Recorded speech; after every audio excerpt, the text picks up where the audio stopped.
Welcome to another live Third Apron podcast. I'm your host, Yossi Goslin, NBA salary cap analyst, and we are going to be doing probably a little shorter version of what we normally do. Sometimes we go for like an hour and a half, 2 hours. Probably keep this one a little short. Just recapping some of the moves that happened at the first round of the draft last night.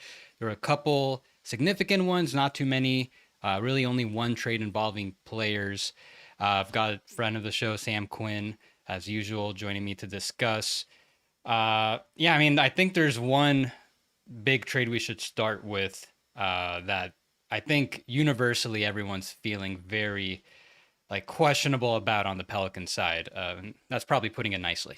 This is quality over quantity. The top 10 last night got kind of dull. I was kind of sitting around waiting, like, I was promised a Jaylen Brown trade. I was promised this. I was promised that. Not much happened. And then Joe Dumars off the top rope with one of the most, I'm just going to call it one of the most trades of all time. I was flabbergasted at this to pay an unprotected. Actually, let's track back a little bit. This trade starts during the finals because they trade Indiana's 2026 first round pick before Tyrese Halliburton tears his Achilles for the number 23 pick this year. And then they trade the number 23 pick and their own unprotected pick next year with Milwaukee's swap rights attached to move up 10 spots and select Derek Queen, who plays the same position and has the same weaknesses as Zion Williamson. I'll let you react to this first. I have some conspiracies, so I want to let you get your normal takes out first, but I've got some thoughts. I mean, anytime you bring in Jordan Poole and you have a chance to move up to bring in a center who, like you said, has a lot of parallels to Zion, don't really have one who can stop anyone other than Herb Jones. Yeah, I think you got to go for it this year. So the full trade, they traded their 26 first round pick next year. So when that trade got announced, my brain just kind of was all over the place with stuff going on. And I was also kind of confused because the Pelicans traded a 27 pick to the Hawks from the Dyson Daniels trade that the Bucks, it's like the least favorable of the Pelicans and the Bucks. So in the first hour, I'm just like, okay, hold on. Which pick did they trade? Is the Bucks, do they have a stake in it? Because the Bucks are kind of, they're kind of like mixed in with both these picks that the Hawks now have. So the Pelicans traded, just in general, they have one first round pick in 2026. It's the most, it's either theirs or the Bucks. They got the swap with the Bucks from the Drew Holiday trade back in 2020, and they traded it unprotected to the Hawks so they can move up 10 spots in last night's draft. I don't think there's been a lot of analysts saying that the Pelicans may have just given up the first overall pick in next year's draft, and that's not hyperbole, because I don't know where the Pelicans project they think they'll be in the West next year. I don't think it's going to be a playoff team in a very loaded West. I don't even know if they're going to be, they might barely be in the mix for a play-in team if everything breaks right, if they're healthy. So think about it this way. In 2017, the Sixers, they were in the middle of their process, and they were in the lottery again. They were moving up this is the Markelle Fultz, Jason Tatum draft. They ended up moving up, or I don't know if they didn't move up. They ended up getting the 5th pick. They had a swap with the Kings, and then that ended up being 3rd. So that pick got to 3rd, so then the Sixers got to do a swap. So not only did the Pelicans give up potentially their own valuable first round pick, I guess right now, if I had to project, if Giannis is staying, the Pelicans pick is probably more valuable. There might not be a swap in the end. But the Hawks got a first round pick next year that basically has 2 chances of jumping into the top 4. So that's why there's a very real possibility that they sent out the top pick in next year's draft just to move up. Not only it's not like they moved up 10 spots to get a top 5 pick. They moved up 10 spots to get a guy at the end of the lottery. So that's how potentially damaging this trade might be. And a lot of people around the league, like universally, just like, oh my God, I can't believe they did this. Okay, I've got a couple questions. First, is this the most valuable draft pick that's ever been traded? I'm going to say post Stepien era. I have one that I have above it, but I'm curious if you can think of any others. I haven't really thought about it other than like obviously what comes to mind are the Nets in Yeah. 2013 trading those future picks that ended up becoming Tatum and Brown.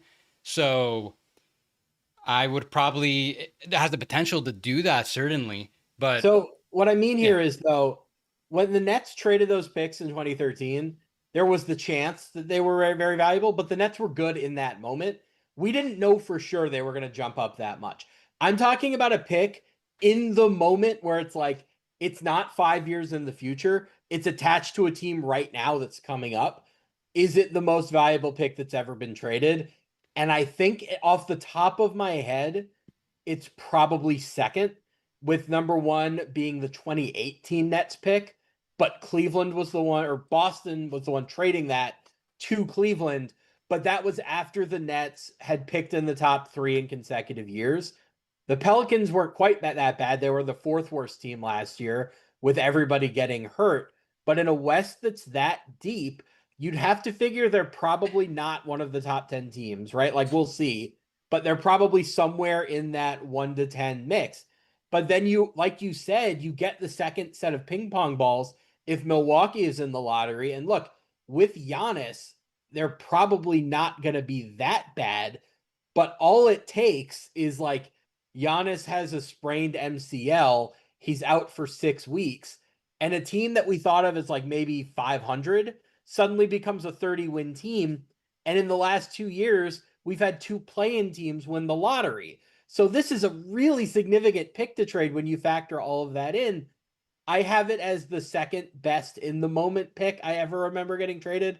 I'd have to go back and like really check and see if there were other ones. Maybe the Baron Davis pick that became Kyrie Irving would be another one, but I can't. That was like at number 8, so that was more of a big lottery jump. But that's another one that comes to mind.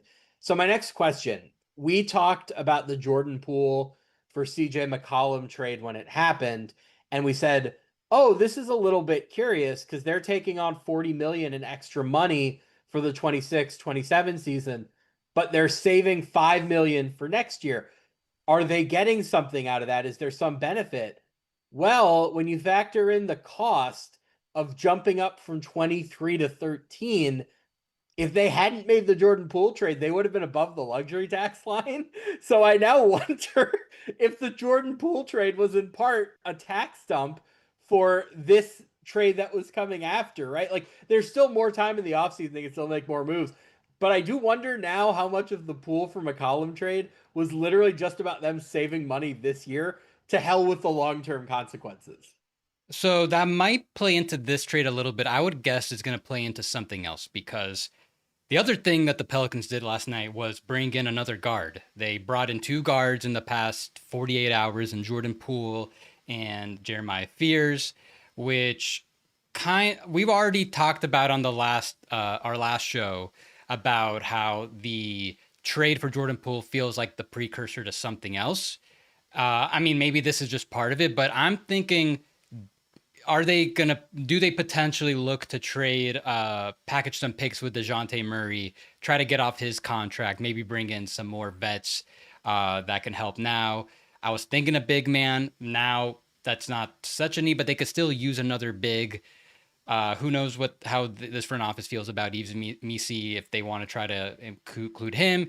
Same thing, Alvarado, maybe now because they have so many guards, they have a new point guard rotation. Maybe they'll shop him around in whatever trade that might be. So I'm keeping an eye on that because like if they're going for it next year, like they clearly are, they traded their first round pick next year.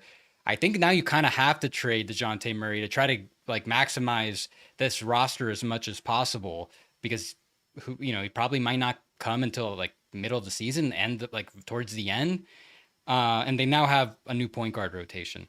Okay, but that But being said, if you're starting Jeremiah Fears, rookie point guards are usually bad, right? They'll put up numbers, but as Well, far they're as going to like start Poole. the winning, oh, you're starting Poole at point guard? I think they're starting Poole at point guard, Fears off the bench, because then you're going to go Murphy, Herb, Zion, and Eves, I suppose, is going to be, or Queen at center. I think that's what they're going for. That is a very, very sketchy way to build a roster. So we've got to dig into this piece by piece. DeJounte Murray, he's criticized the organization. And by the way, justifiably so, because things that he said publicly were things that had been said privately for a long time. Like, even among cheap NBA teams, the Pelicans are kind of in their own sphere. The Jordan Hornets were kind of similar to this, but the Hornets sold and they're not like this anymore. But like, the degree to which that team is cheap when it comes to like off-court amenities and support staff and stuff, it's kind of well known around the league, and DeJounte Murray made it public. That said, if you're going to trade him, that contract, given the torn Achilles and how badly he played last year for them, is kind of underwater. I don't know how many teams really want to trade for DeJounte Murray right now. Like, I'm struggling. Do you have any teams in mind? I would have to be a team that's not really trying this year. Like if the Bucks do trade Giannis, do they want? Are they okay with having another guy rehabbing an Achilles if they get enough assets to make it work as part of the return? It's that kind of thing. Just a team that's already out of it. But so that's just more speculation on my part. I just figure like at this point they might want to try a little more to maximize this roster. I feel like they'll still do something else. But generally the Pelicans, like you mentioned, not really valuing next year's draft, I suppose, trading, or at least not so much like caring too much about the value of the picks that they're sending out for next year, where we just went into length how next year's pick they sent out could be a top 4 pick. It has and more chances now to jump into the top 4. And that pick by the Pacers they sent back, I mean, they did that trade, and then 5 days later, Tyrese Halliburton hurts his Achilles. Not that it's going to be like a high pick as well, but maybe instead of being something in like the mid-20s, what if it's something like in the 15 to 20 range? That's what they gave up in doing that. So just, yeah, the value proposition in this, it's just not good. And the Hawks, I mean, let's just look at, like, we just went into, we didn't even talk about the Hawks side. Yossi, stop. I have way more to say about the Pelicans. Clear the lane. So first thing we have to talk about is Derek Queen and Zion. They're not the same players because Derek Queen is not the just nuclear athlete that Peak Zion is, but they like function in a team in the same way as like either a 4 or a 5 who's going to handle the ball a lot. Are they compatible? I think the answer is no. And there was a lot of chatter last night. Like, this only really makes sense if you're going to trade Zion. And I wonder if a part of them was like, we don't mind giving away our pick next year because we're going to trade Zion and get that draft capital back. And I would just say, if that's the plan, you guys are a lot more optimistic about Zion's trade value than I am. If you look at like the guys they've added, Jeremiah Fear is not a 3-point shooter. Derek Queen, not a 3-point shooter. DeJounte Murray isn't a 3-point shooter when he's healthy. Herb Jones, not a 3-point shooter. You need shooting around Zion to maximize him because he's at his best as a point forward. What they've done is not, it's totally incongruous with building around Zion Williamson. But if you trade Zion, you're kind of admitting that you're going to be bad next year, which begs the question of why you traded your pick. So I don't see any sort of coherent vision here about like at all. I don't know what the plan is. You said something interesting that I latched onto, which was maybe they just don't value next year's draft. You know what that reminds me of? It's another pick that I forgot. I think 2011, 12. I can't remember the exact year when the Nets traded Gerald Wallace the Blazers traded Gerald Wallace to the Nets. And Billy King famously said, there were only 3 players in the draft that I like, so the pick was top 3 protected. Well, that pick was number 6, and it was Damian Lillard. So that's another sort of similar philosophy here, where you might only value a certain number of guys in the draft, or you might not think a draft is very good. The number 6, the number 7, the number 8 pick in any draft is valuable. There is the chance that you hit a home run like that just isn't as feasible if like either you don't have a first round pick or you're picking at 25 or whatever it is. So colossally bad trade. I have a couple more things I want to hit on here. You mentioned Jose Alvarado. I would be trying like crazy to trade for Jose Alvarado if I was another team. Only making 4.5 million this year. And we just went through the TJ McConnell playoffs where we saw how valuable it is to have a super high energy backup point guard who sure can only play 16, 18, 20 minutes a game, but is super valuable within those minutes. I would imagine the smart teams and the cap strap teams are lining up around the block to try to trade for Jose Alvarado right now. I think Jose Alvarado might just be the best guard on that team, at least on a per minute basis, independent of salary. So like there were years where I think he should have won or should have been in the running for sixth man of the year. I think like a lot of smart teams should be lining up to try to trade for him. And then I have one last thing, and then I promise we can talk about other teams. Why were the Hawks the team that got to make this trade, right? Look at the teams in the middle of the first round. We'll start at number 9 with the Raptors. The Raptors need high upside swings. I would much rather have this unprotected pick than Colin Murray Boyles or whatever his name is. I would rather have like the Blazers who are at 11 and move down, the Bulls at 12, all of these teams. This is like the entire middle class of the NBA munched together, all of whom need a franchise player, a star, an upside swing. Every single one of them should have been trying to make this trade with the Pelicans. So what I'm kind of wondering is, did the Pelicans not call these teams? Like, is that what happened here? Did they only try to jump up to 13? And like, to get more conspiratorial about this, I wonder if there was a part of them that was like, we want Derek Queen at a lower salary slot, so we want to get him at 13 and not number 9. So I think I already have an answer for this. I think Zach Lowe already answered it this morning on his podcast, talking about how they added Bryson Graham from the Pelicans front office pretty late into by then Pelicans probably have done a lot of research and figuring out their draft board. So could be a type of thing where he knew that's who they wanted, and the Hawks. Then that might be why the Hawks got to do this trade. You bring up the Gerald Wallace to Brooklyn trade. I think that might actually be the most analogous trade. I guess the Kyrie Irving one to Boston is probably closer since it's a year ahead. But yeah, that one, the Gerald Wallace trade, because that one was like at the trade deadline, I think. So we even had a even clearer picture of where that pick was gonna land. But this one's just, I don't think we've ever seen a pick with like this element of a swap that makes it more valuable, that gives it a better chance of increasing. One actually, remember the Lake Kings pick? The pick that was like a Lakers pick that was top 2 protected, but then it became an unprotected Kings pick. But that was the one year the Kings came like 14th. I can't remember who, it was number 14 that Boston had. I can't remember how they got it, but in one trade, that was the pick they got for moving down. Yeah, to Tatum. Yeah, we called it the Lake Kings pick. That was top 3 protected Lakers into unprotected Kings. Was kind of similar, but that wasn't in the same year. So yeah, that's another really interesting one. I might have to do the research and write this as a story, the best draft picks that have ever been traded, because this one is potentially very, very high up there. And now the Hawks, I really like what they've done these past 2 days. I like what I wrote about them a lot about on Third Apron, how this is the most improved situation within like a year, where after they traded for DeJounte Murray, wasn't really working out. After that second year, things were really not looking good for them. And they do the trade where I liked it at the time, where they brought in those 2 picks from the Pelicans and Dyson Daniels, but they still had outgoing picks to the Spurs the upcoming season, which just conveyed into that 14th pick.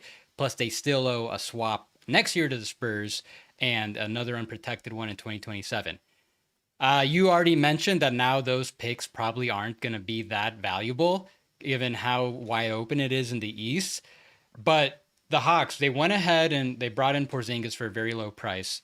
They ended up getting Asen Newell at 23, who's a guy that they were rumored to want at 13. So really good value there. Clears up even more money for them to do whatever they want with their trade exception, with their mid-level exception. So they're going to have a pretty nice bench, I think. They mainly need to get some guards. Maybe they bring back Karis LeVert. But now they they really turned this situation around. They have potentially now a lottery pick next year. Like, I mean, not potentially, they're gonna have probably a lottery pick next year. Question is, how high can it be? Top four. So now they have one of the best trade assets in the league, and they have a significant stake in the Bucks draft over these next 2 years. They have, because they have the swap with the Bucks, and they get the least favorable of Pelicans Bucks in 2027. So the Pelicans still have more of a stake with the Giannis with the Bucks draft in the next 2 years, but now the Hawks. I'm not saying like they have they're gonna get Giannis or anything like that. Like they have the best package for him, but just when you look at these factors, they could get involved somehow, whether it's to get him or as a facilitator if Giannis ever becomes available. Yeah, I actually think like they are the stealth team for Giannis. Like if Giannis ever does become available, Houston and San Antonio are obviously 1 and 2. But like they have a lot of good stuff to offer. Like if you build an offer around that Pelicans Bucks pick and the 27 Pelicans Bucks pick, plus their own future picks and Jalen Johnson and like maybe Reese Shea or Dyson Daniels, like that's a pretty compelling package. I would be pretty interested in that. Yeah. So where they're at right now, you can correct me on the numbers. They're like 30 million below the tax, right? I mean, here, let me pull it up. So basically what I'm getting at is Yep, exactly. they'll be able to do like two of the following three things. Resign Karis LeVert, use the non-taxpayer mid-level, or use part or a significant chunk of that $25 million DeJounte Murray trade exception. So basically you figure besides everybody that's listed here now, you'll be able to add two pretty meaningful bench players as well.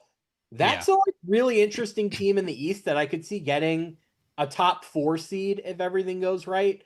And then I wonder if you're playing well, is Trae Young maybe a little bit more open-minded about signing an extension at less than the max, which if he does, their future looks pretty interesting.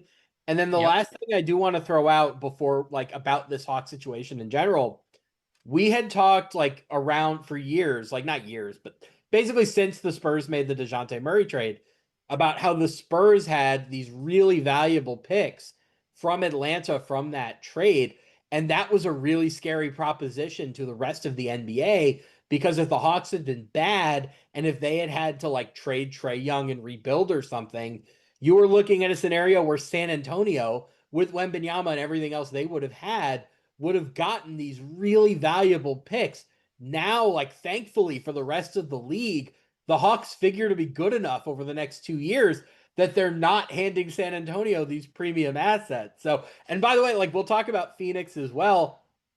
I think the Rockets are in a little slightly similar boat. Now, I think Phoenix's picks are more valuable still, but I think the Suns had a very nice day yesterday.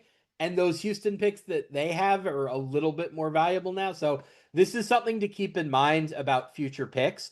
The circumstances of the team that owns them or originates them can change so quickly that the value of those picks changes really quickly, which is why this Pelicans Bucks pick is so obscenely valuable because it's only 1 year out. The Pelicans don't have that much time to improve their situation. Whereas when the Hawks traded for DeJounte Murray, those picks were several years in the future, and so much has changed since then.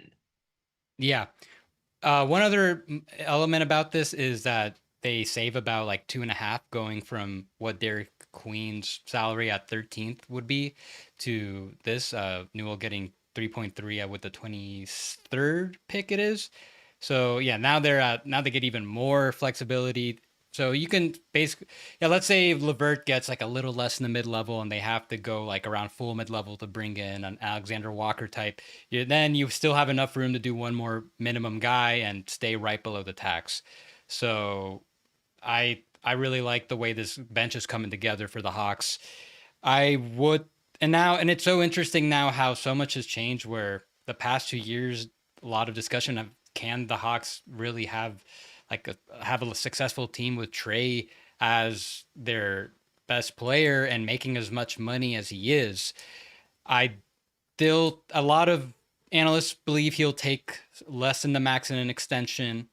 I think he will as well. So when I think the conversation will change significantly when instead of making like the full max, maybe he's making like a couple percentage points below it. So just a wonderful situation for Atlanta. Like think about where they were a year ago, right before the Dyson Daniels trade, and look now. Like I couldn't have imagined they would be in such a good position right now. Yeah, let's move on to the Suns. So yesterday they traded. Well, first of all, I guess we might as well talk about what happened first. They have the 10th pick. Kaman Maluak falls to them. They select them. Did the Mark Williams trade, was that announced right before the selection, or I know it's like right around the same time? Yeah, I think it was right there in the moment.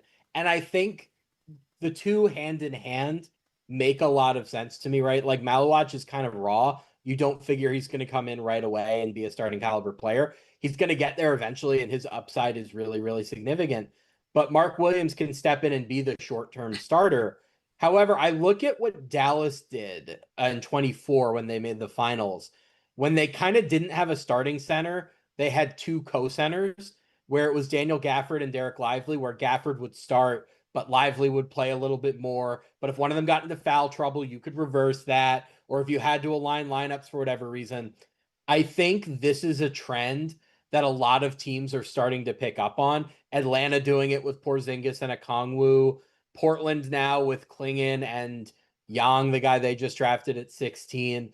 I think a lot of teams have recognized that as long as you can control costs, it makes more sense unless you have one of the top 5, 6, 7 centers in the NBA to have two of them because you're going to be able to get better per minute production if they're playing 24 minutes instead of if they're playing 32, because playing center is just a really exhausting position at that size. So I think the logic here is going to be number one, Malwatch and Mark Williams do very different things, right? Mark Williams is much more of an offense centric player. I think he does have good defensive tools, but that hasn't manifested yet. Keep in mind, PJ Washington didn't defend in Charlotte either. And then he gets to Dallas and he's fine. I think maybe there's something in the water in Charlotte that's making that happen.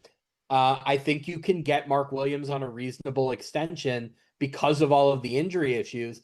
So if you have Mark Williams at like a reasonable price, and then you have Malawach on a rookie deal for 4 years, you can kind of say that you've set your center rotation for decent money with two pretty interesting players for the foreseeable future. I feel very good about that. And then the last thing I'll say is that with Mark Williams' injury history, you don't want him playing traditional starter minutes anyway. So now you can pair him with another guy you hope will be a starting caliber player, keep his minutes down, maybe prevent him from playing back-to-backs, and that's your best chance at keeping him healthy. So I think this trade makes a lot of sense for them on a lot of levels. I thought they had a very good day yesterday. Okay, so I agree. Yeah, this seems very Mavsy in a way with the way they're going about loading up on the center rotation. Just so interesting that this is like their third trade with the Hornets within the last 7 months, I think. Just going through all their centers. So looking forward to seeing what they end up doing later together. Just great news for Mark Williams, where like he went from having like a great situation with the Lakers, going to play next to Luca. The Lakers gave up their last and a valuable first round pick to bring him in. So he was going to get a big contract. They would have had no choice but to extend him this summer on something very lucrative, to getting not traded there, basically publicly red flagged for whatever medical issues he might have. And it's just a very uncertain future that may have cost him a lot of earnings. Now he goes to a Suns situation, yeah, not as great as the Lakers, but same kind of deal where the Suns gave up enough value where they kind of have to extend them. So I figure he'll have made back a lot of the whatever lost earnings he may have happened from this whole situation. He'll be extension eligible this offseason, and I expect he'll probably get a pretty nice deal because not only did this, I agree that as far as what the value the Suns gave up, it's it's not that much. Trading a late first last night and a what's gonna be probably a late first in 2029 because it's the lesser of three teams. But my issue with it, and I think this is where we're gonna have disagreement, is that this was the last few picks they could trade. And I don't think they got meaningfully better. I don't think they're going to be in the play-in tournament. I mean, maybe they will be, but I don't think they're getting to the playoffs. So this goes down to where do you make this trade anyways because it's good value versus does it even make sense to shoot your last bullets on this for a trade that might only make you a couple percentage points better. So I understand wanting to just improve as much as possible, but I just think where they are, they're just better off keeping these picks. See, these might have been their last bullets, but they were Nerf bullets, right? They were the number 29 pick, literally the second worst pick a first round pick can be. And that three-way protected lesser of Cleveland, Minnesota, and I was Utah the third team. That's going to be probably late in the first round as well. I don't know what they were doing with those picks that was all that interesting.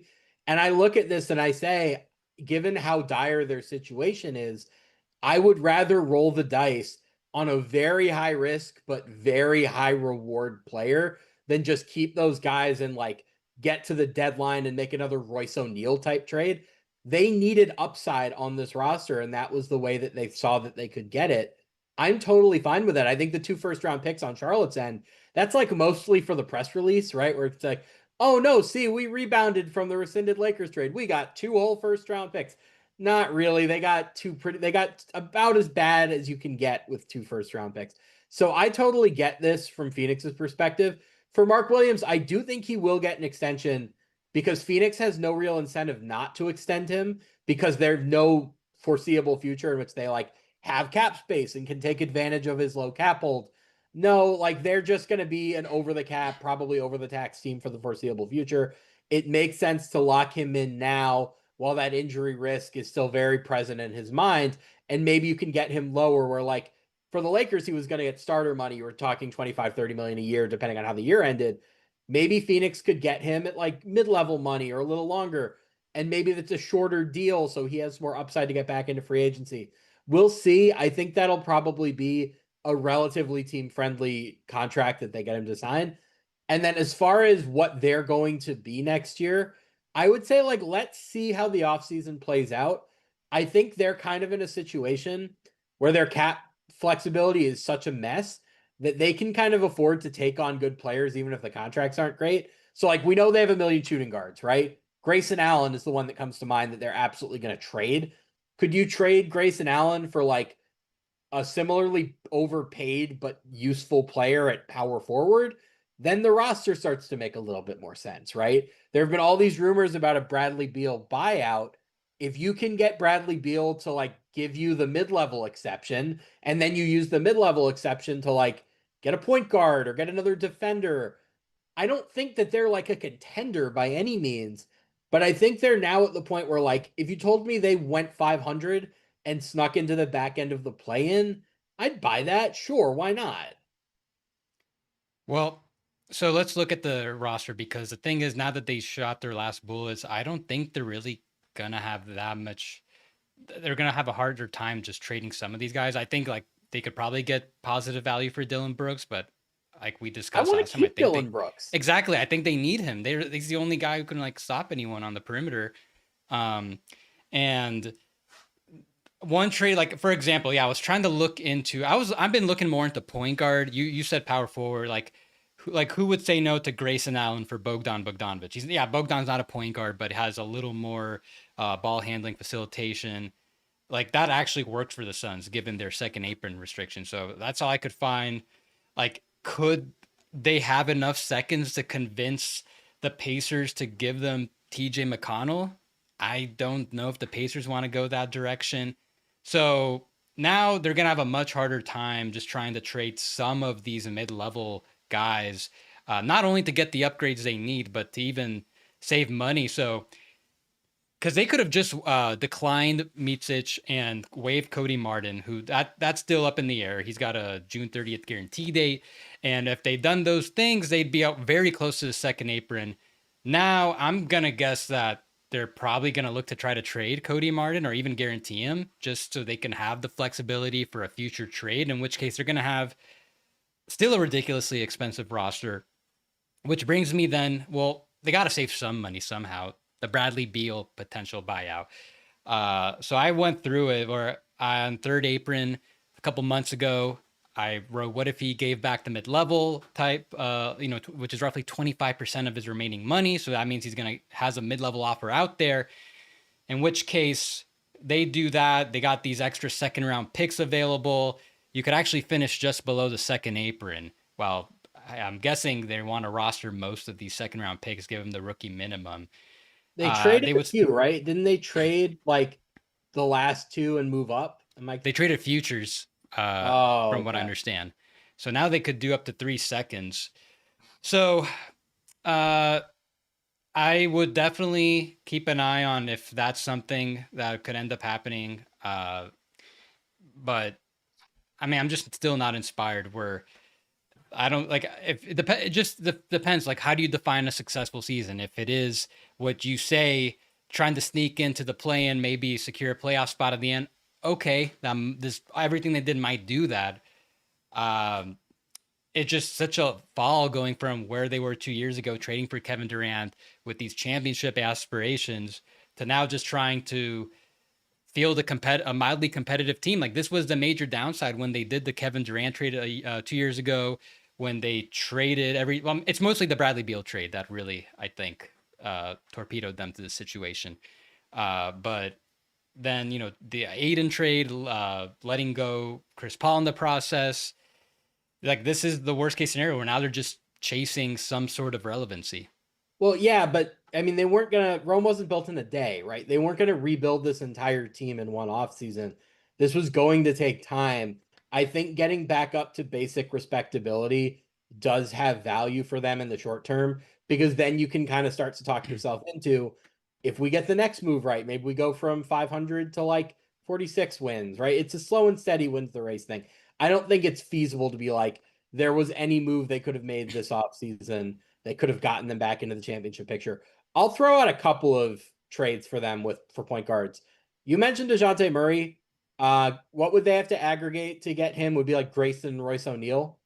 I think that Well, could they got to make get below the aprons first. right. But But like yeah, I if they would have get guess. below, if they bought out Beal, for example, then could they do Royce O'Neal and Grayson Allen for DeJounte Murray? No, that wouldn't work. But I actually did think, like, could the Pelicans be interested in Jalen Green? Like, if what if the Suns can get a first? What if the Pelicans trade another first or some other valuable pieces like Alvarado, Hawkins, that could still, they're like cheap enough that they make the trade work? Is that worth it for the Suns to take on Murray? Then he'll eventually come back, and you've got some other more valuable backcourt pieces off the bench. So the thing That is about Green is that there's only like a 10% chance that he hits, but if he hits, he saves you, right? Because he's that talented, he's that athletic. And I think they're kind of holding on to this hope of like our path out of hoping for 500 seasons is that Jalen Green lives up to the number 2 pick hype and in this new situation becomes the player that everybody thought he was going to be. I would have a very hard time trading him if I were the Suns. Like I know there were all these rumors like, oh, they want to redirect him in the Durant trade. They don't want him. Him and Malawach are the two guys where it's like there's enough hope there that they could be a lot better than their acquisition price suggests that I would be pretty skeptical to trade them if it's for like somebody like DeJounte Murray. So they couldn't aggregate multiple guys if they were getting below this. Like, I guess you bring in a third team to avoid the take in more money hard cap. Like, Well, you can then you get could probably creative. just attach Nick Richards and you're there Yeah, based on what you right. propose. So Yeah. you could do it. It's just, it would be complicated and you'd need a third team. And then the other one, again, this is going to come down to how much appetite do you have for medical risk? I don't know. Would the Wizards have any interest in Grayson Allen for Marcus Smart? Like, do you trust Marcus Smart to come back? And it's like now you have Marcus Smart and Dylan Brooks. You've got a little bit of a defensive foundation. He's been on winning teams before. It was not good in Memphis. I won't pretend that it was. He's kind of a mess on offense, but you hope that with Devin Booker, that would be less of an issue. I don't know if Washington would want to take on Grayson Allen's contract, but they have so much cap space coming that I do think there's value in just like we're developing young guys. We got to have another knockdown shooter around them. Corey Kispert kind of does that too, but never hurts to have two of those guys. Like just make their life a little bit easier, give them more room to work with. That's another one that I kind of thought of. Yeah, I mean, I also was thinking before yesterday, before they traded for Mark Williams, that if there was any semblance of a Bradley Beal trade left, it was probably to Washington, where maybe you can get like Middleton and Smart. But now that they traded those future picks, I don't see why Washington would do that. So that's just another reason why I bring up, well, it's good to bring up the Bradley Beal buyout situation, because even if he was amenable to waiving the no trade clause, even just to get it to a situation like the Wizards where that could also likely end up in a buyout, I think that ship has sailed now. They literally don't have. I don't know how they could put together a trade that even gets another team remotely interested in taking Beal's contract at this point. Yeah, I just don't think Um, it was worth it to give up that stuff to get off them. Like my opinion is just keep Beal, but if you're gonna buy him out, do it in such a way that you unlock the mid level. And the way you're talking about this is like we're effectively getting rid of Beal and replacing him with another guy at his position where the overall outlay when you factor in the dead money on Beal is like we're paying $50 million for a mid-level exception point guard or forward or something, and that's an overpay, but at least it makes more sense for our roster than Beal does. So again, you're doing this to like get back to 500 and like find your footing as an organization again before you start thinking about the more ambitious stuff. any other dominoes, anything that happened yesterday that now piques your interest in terms of what other trades can come next? Yeah, I'm looking at a couple of teams where I feel like there are now some log jams. Philly with Jared McCain, VJ Edgecombe, and Quentin Grimes at shooting guard is really interesting to me. I think you could get a ton for Jared McCain if you put him out there, but I think it's more likely that Philly just says, with Maxi, we have these three really good young guards. Let's like let this play out organically and see what happens. But Quentin Grimes going into restricted free agency, I would have to imagine that he's gettable in a sign and trade. Philly's not just going to lose the asset, but I have to Right. wonder, like, could he be somebody that goes into that Atlanta trade exception where he could be their backup guard? He's more defensively inclined than Karis LeVert is. Obviously a better shooter, but he showed more creation stuff in Philly. That's something that comes to mind. I think there would be a lot of interest in Quentin Grimes.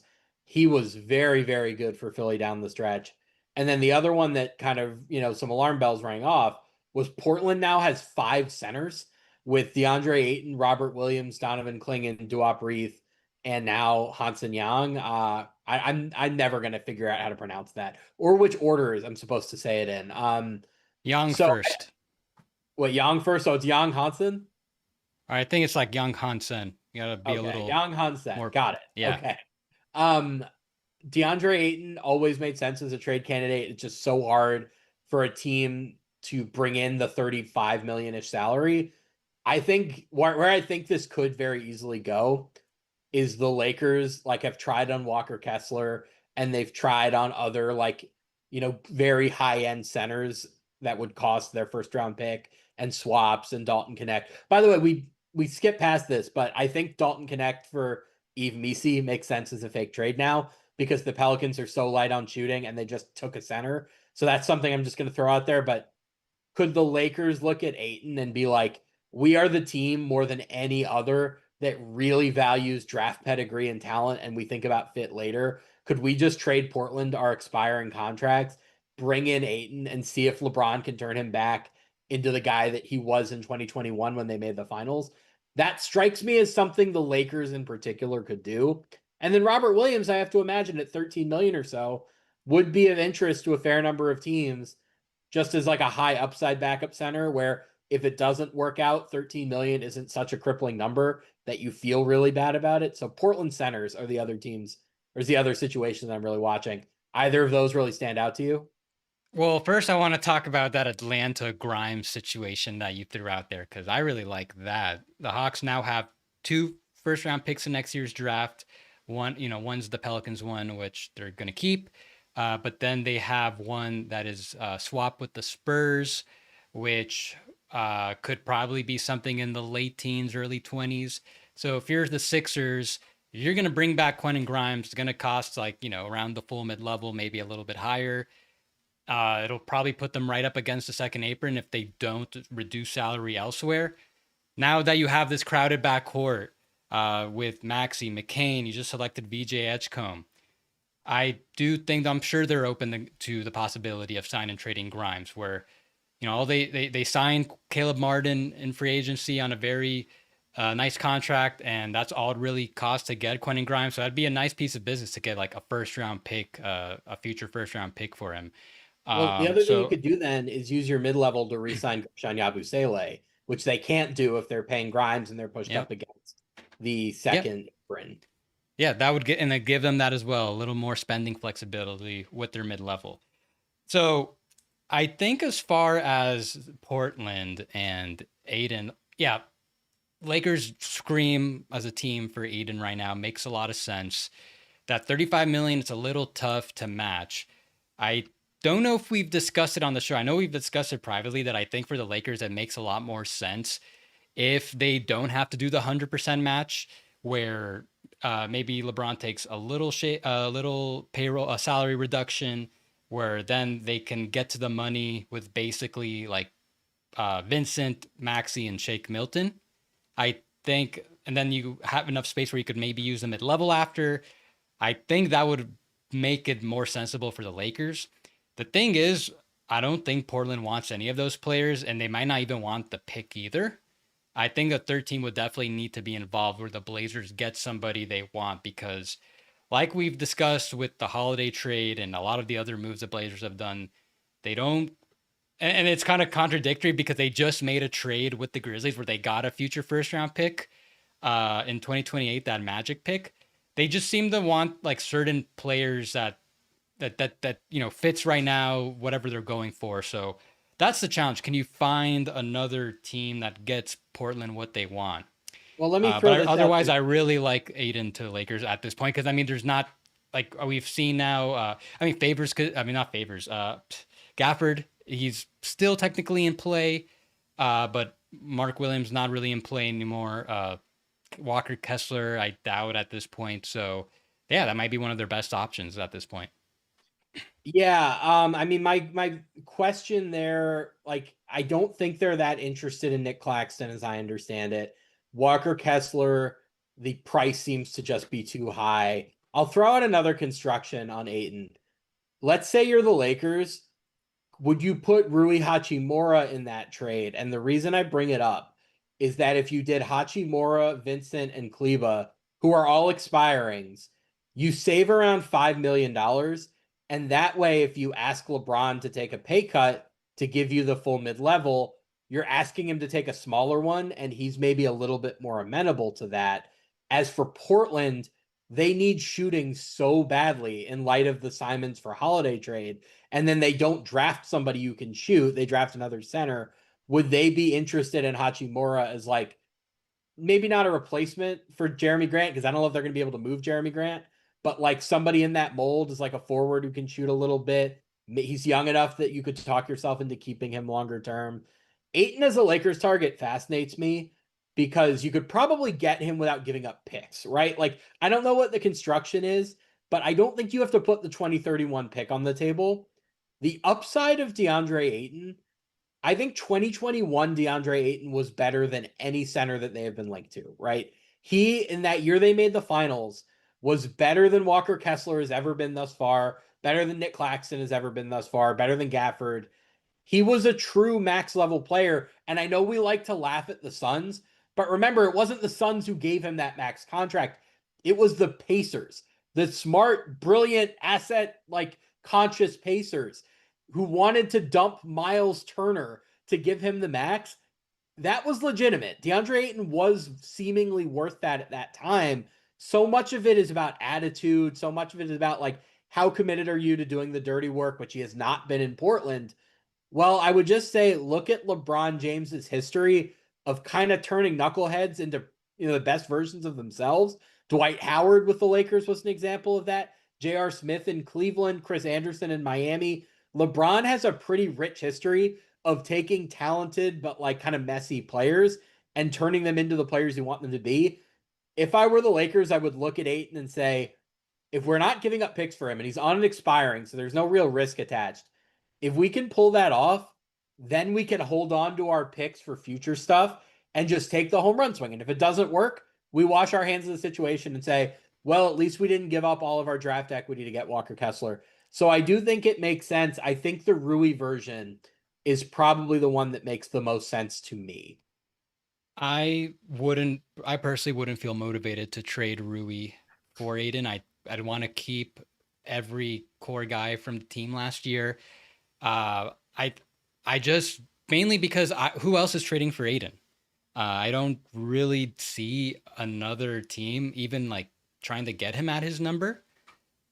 So if I'm the Lakers, I'd probably hold this firm line, try to get a third team involved, keep your pick. Maybe you can get something done with connect and swaps, where maybe the swaps go to a different team. The Blazers get someone they want. You mentioned that the Blazers could use another shooter. I mean, Dalton Connect right there. So because of that, it's very possible we don't see any deal. But I just look around the league. I don't know what the appetite is for Aiden, in which I think the Lakers should probably hold a hard line. I think there's a meaningful chance, much stronger than I did maybe a week or two ago, that all the Lakers do at center is sign somebody for the tax mid level, sign another minimum, and kind of just call it a day. I would Yeah, be very disappointed if that's what they did. That to me is tantamount to wasting a LeBron season. And I don't know how many of those you have left, unless you like have something really interesting lined up for that 2031 pick on like the wing, where like there were some Andrew Wiggins rumblings yesterday. I am personally not as high on him for the Lakers. I think the logic is that he is better at defending guards than Dorian Finney-Smith yeah, is. There is some truth to that. What I would say is that Andrew Wiggins is 30, and guys at that size defending guards into their 30s, there's a pretty spotty history of that. So I maybe wouldn't bet on that as a long-term solution, and certainly not one that I would like put the 2031 pick on the table for. If you're just trading expiring money, if it's just like Rui and Vincent for Wiggins, yeah, I say you go for it. I don't mind having that player option for Wiggins in 26, assuming Jaren Jackson extends and you don't need to have that cap space anymore. yeah. You're talking about the 2031 pick. I would not do that for Wiggins. I think that's the element that not a lot of people discuss that. That's the Lakers basically punting their 2026 flexibility because Wiggins, in all likelihood at this point, I guess he's gonna pick that up or wants to extend off that. So like think about what the Heat are doing. They're trying to maximize 26 space. So if they can come out of this with Rui to be the stopgap forward for next year, who's expiring, I don't think they really like get much worse if at all. And then the Heat have their powder dry to make a splash at 2026 if anyone's available, which I mean we'll find out in the coming weeks based on who signs extensions or not, if there even is going to be a free agency market at that level. I do think though the Lakers and Blazers at a minimum they just seem like trade partners with the Blazers having five centers. Like I wouldn't be surprised if at the minimum we see something simple like Duop Reith for Shake Milton, something like that. Or even Gabe Vincent for Robert Williams or something. Like, because Gabe Vincent could probably help Portland a little bit as like a fourth guard. I think there's something there. That being said, the Lakers and Blazers have negotiated several times in the past, and I don't think they've ever actually made a deal. I don't know that they're like the eager trade partners that like Rob Yeah. has a few teams that he does trade with frequently. Like the Wizards are one, the Hornets were one before the Mark Williams thing. I would say that's kind of a not great maybe trading relationship. They tried on Jeremy Grant several Yeah. times and they never got close. So that'd be the one hiccup that I would have, but they are very, very logical trade partners. I do want to touch on the 26th thing though. I have no clue at this point how valuable 2026 cap space is going to be because we're still waiting on this Jaren Jackson extension. They have not yet cleared the space for it. And by the way, moving up a couple spots, that cost them, what was it, like a million or so, a million and a half? Like I that think like cost them two a couple of million in cap bucks. space. Yeah. So they're getting further away from the cap space they need for Jaren Jackson, not closer. They could change that at any moment, but I'm really watching that. De'Aaron Fox is in this weird situation in San Antonio where they have his replacement lined up now in Dylan Harper. They didn't think that was going to be the case when they made the Fox trade at the deadline. So is Fox maybe a little bit more available? Not outright as a free agent, but like, is he now a trade candidate? I think the answer to that is probably no, just because I look, you never like this is very subjective team to team. I think generally front offices do not want to piss off Rich Paul, and Rich Paul stuck his neck out for you to get De'Aaron Fox to San Antonio. He worked with you to lower that price. If you trade Fox now, you might never do business with Clutch again. So that's kind of a risky situation to be in. Trae Young, we've talked about. We don't know if he's going to want a max extension, if he wants the full max and the Hawks don't. Is he in play somewhere? So, like, you could talk me into 2026 being a pretty interesting free agent summer, or you could talk me into 2026 being a dead free agent summer. And you've kind of heard some rumblings of some teams already saying, we'd rather save our space for 2027. But that's kind of what you hear every year lately, right? Where it's like, no, you don't understand. It's 2 summers from now. That's when free agency's coming back, and it hasn't yet. So I guess that's something we'll see play out over this offseason.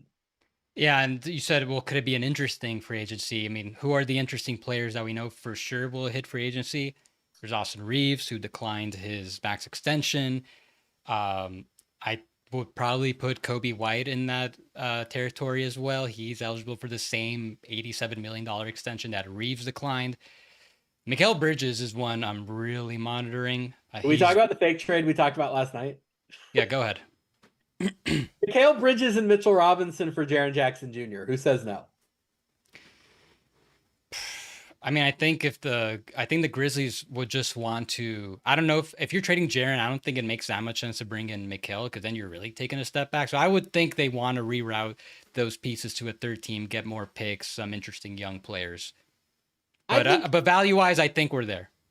So I mean, we both I think were in the mindset after the Desmond Bane trade that Memphis should take a step back and like maybe not all out tank, but say you were to trade Jaren for picks and keep Ja Morant, the West is so good that you could keep Ja, still win 30 games, get a high pick next year, and then reinvest. I do think it's worth pointing out that the Grizzlies did offer 4 first-round picks for Mikal Bridges when he went from Phoenix to Brooklyn. So they are clearly interested in him as an organization. Maybe drafting Cedric Coward limits that, but they have been looking for that big wing forever. Mitchell Robinson would be kind of a nice backup center for them to have. They have a lot of organizational belief in Edie. Like they really think he's going to be like their franchise center. Having a guy behind him who's like, I mean, they can't play together, but like you can limit Edie's minutes, you can limit both of their minutes, frankly. And then I think the only reason you do that, the reason I think we bring this up is again, they haven't cleared the cap space for that Jaren Jackson renegotiation extension. If any part of them is worried about giving him that much money, and I think the reason you'd be worried more than anything is the medical, that this is a way for them to get out of that, get 2 players that they would presumably like, and kind of reorient their salary sheet a little bit. Because Jackson on his next deal is going to be at the max. It's going to start at like 50 plus. Mikal is going to be in the 30s on his max extension. So you're thinking instead of having a $50 million power forward, we're going to have a $35 to $40 million small forward. We think we can solve power forward some other way. That's why I think it might make sense. Like you'd still be a win now team. You'd just be thinking Mikal Bridges is he never misses games. We don't have that worry about paying him long term that we would with Jackson. And then we can trade some of that stuff we got for Desmond Bane for another guy, like maybe the power forward to put next to Bridges. That's why that trade makes some sense to me. I think until Jaren Jackson actually signs on the dotted line, I'm going to speculate a little bit about a possible trade. No, I think that's fair. I'm definitely thinking about it. I've got in the back of my mind. Like these coming few days, like if anything, the draft seemed like an opportune time for the Grizzlies to make that salary dump necessary because now they got to clear like 10 million, I think. So we were looking at something like Conchar and maybe some of the minimum. I mean, probably Cole Anthony is the way to go, but you could get him into somebody's mid level. Like so I would imagine yeah, somebody would be interested in that. We'll yeah, see. that's at this point that's probably the easiest way. If you can trade Cole Anthony, just bring back like a minimum guy, I think that gets you right there. So no, it's fair. Mostly, maybe you're right because as far as the Grizzlies, they did trade a future first round pick to move up 5 spots in the draft.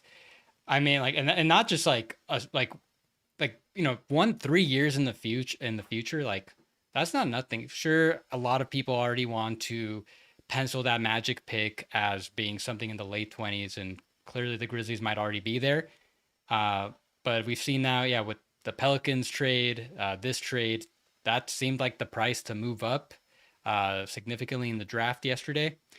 And we'll see. Maybe the Grizzlies want to parlay some of these extra picks they got in with the Bane return to get some players that can put them back in the playoff mix. Because my thinking was they're going to take kind of a step back just this year, because then they could have like 2 lottery picks. But maybe you're right. Maybe they'll accelerate it a little bit. Sam, uh, anything you looking at? I'll just might as well wrap it up though. But any closing Yeah, thoughts? I think we covered just about anything. The only thing I was going to say is there's quietly a little bit of competition now for dumping decent players into mid-level exceptions because we assume Boston is trying to do that with Sam Hauser. So like there aren't that many non-tax mid-levels going around right now, especially since some teams want to use them in free agency, some want to use them in like productive trades, not capped up Yeah. trades. So keep an eye out for that. But yeah, just read cbssports.com. All my stuff is going to be there. We're just waiting for stuff to happen at this point. Second round starts in 2 hours. And follow Sam on Twitter at Sam Quinn CBS.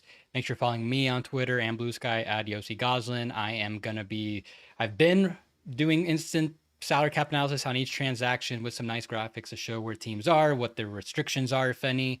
Best time of year to follow me. Make sure you subscribe to Third Apron wherever you get your podcast and the newsletter.